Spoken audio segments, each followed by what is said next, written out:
2025 ते दिनांक 2/10/2025 या कालावधीत 150 दिवसांचा कार्यक्रम राबवण्याची घोषणा केली आहे। त्यामध्ये विकसित महाराष्ट्र 2047 करता विजन डॉक्युमेंट तयार करण्याचा समावेश करण्यात आला आहे। विकसित महाराष्ट्र 2047 चे विजन डॉक्युमेंट तयार करण्यासाठी दीर्घकालीन उद्दिष्ट महाराष्ट्र 2047, मध्यमकालीन उद्दिष्ट महाराष्ट्र 75 व अल्पकालीन उद्दिष्टे ठरवण्यात आली आहेत। विकसित महाराष्ट्र 2047 च्या विजन डॉक्युमेंटचा मसुदा तयार करण्यासाठी क्षेत्रनिहाय 16 गट स्थापन करण्यात आले आहेत। राज्याच्या प्रादेशिक संतुलित विकासाला चालना देण्याकरिता प्रगतिशील, शाश्वत, सर्वसमावेशक व सुशासन असे 4 प्रमुख आधारस्तंभ निश्चित करण्यात आले आहेत। विकसित महाराष्ट्र 2047 च्या विजन मध्ये नागरिकांचे मत, अपेक्षा, आकांक्षा व प्राधान्यक्रम जाणून घेण्याच्या दृष्टीने राज्यव्यापी नागरिक सर्वेक्षण दिनांक 18 जून 2025 ते 17 जुलै 2025 या कालावधीत घेण्यात येत आहे। या सर्वेक्षणाच्या अनुषंगाने मी आपणास निवेदन करतो की सर्व सन्माननीय सदस्यांनी आपल्या समाज माध्यमांद्वारे मेळावे, बैठकांमध्ये विकसित महाराष्ट्र 2047 च्या नागरिक सर्वेक्षणात सर्व नागरिकांनी सहभागी होण्याचे आवाहन करावे।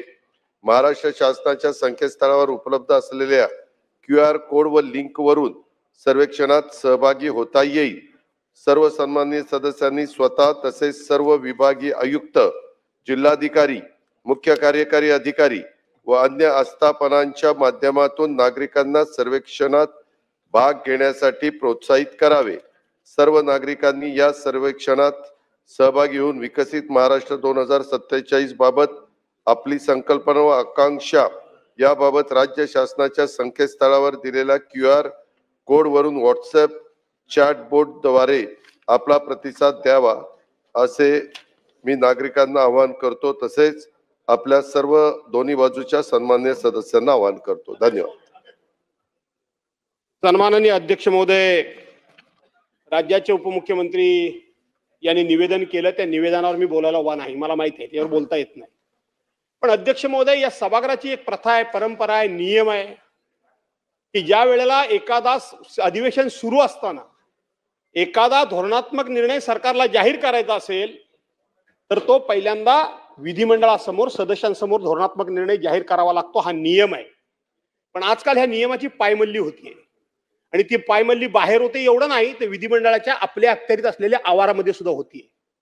हे जे आता व्हिजन डॉक्युमेंटचं सांगितलं, याची अनाउन्समेंट आता सरकार करतंय। आज आपल्या विधानसभेच्या आवारामध्ये आपण राऊंड मारा, त्याची प्रसिद्धी, त्याचे बोर्ड, त्याचे फ्लेक्स आताच लागलेले आहेत। म्हणजे या सभागृहाचा काय तुम्ही मान अधिकार काय शिल्लक ठेवणार आहात का नाही? का आपलं तुमच्या मनाला वाटेल, तुमच्याकडे सरकार आहे म्हणून तुम्ही वाटेल ते करू शकाल? आणि म्हणून हा माझा पॉइंट ऑफ प्रोसिजर आहे अध्यक्ष महोदय की अशा प्रकारचा धोरणात्मक निर्णय अधिवेशन सुरू असताना सरकार जाहीर करत असेल तर तो पहिल्यांदा विधिमंडळासमोर सदस्यांसमोर करावा लागतो की जो आत्ता उपमुख्यमंत्र्यांनी केला। त्याच्या अगोदरच तुम्ही बोर्ड लावत असाल तर मग कशा करता इथं तुम्ही निवेदन करताय? कशाला सभागृहाचा वेळ घेताय? तुमच्या मनाला वाटेल तसं तुम्ही काम करायला सुरुवातच केली असाल। हा माझा पॉइंट ऑफ ऑर्डर आहे अध्यक्ष महोदय, प्रोसिजर आहे अध्यक्ष महोदय। अध्यक्ष महोदय, जो पॉइंट ऑफ प्रोसिजर त्यांनी दिलेला आहे त्याच्याबद्दल मला पण काही माझी भूमिका आणि सरकारची भूमिका सांगायची। हे आपण राज्यव्यापी नागरिक सर्वेक्षण केले 18 जून पासून 17 जुलै पर्यंत। 30 तारखेला आपलं अधिवेशन सुरू झालेलं आहे।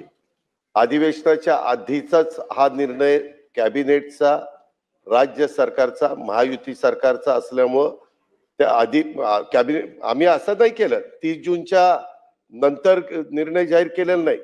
अधिकची माहिती दोन्ही बाजूच्या सन्माननीय सदस्यांना व्हावी त्याकरता हे निवेदन दिलेलं आहे। आम्हाला कुठेही महाराष्ट्रातील ताज्या बातम्यांसाठी बघत रहा टाइम्स टुडे 18 न्यूज। सोबतच शेअर करा, सबस्क्राईब करा आणि बेल आयकॉन प्रेस करा।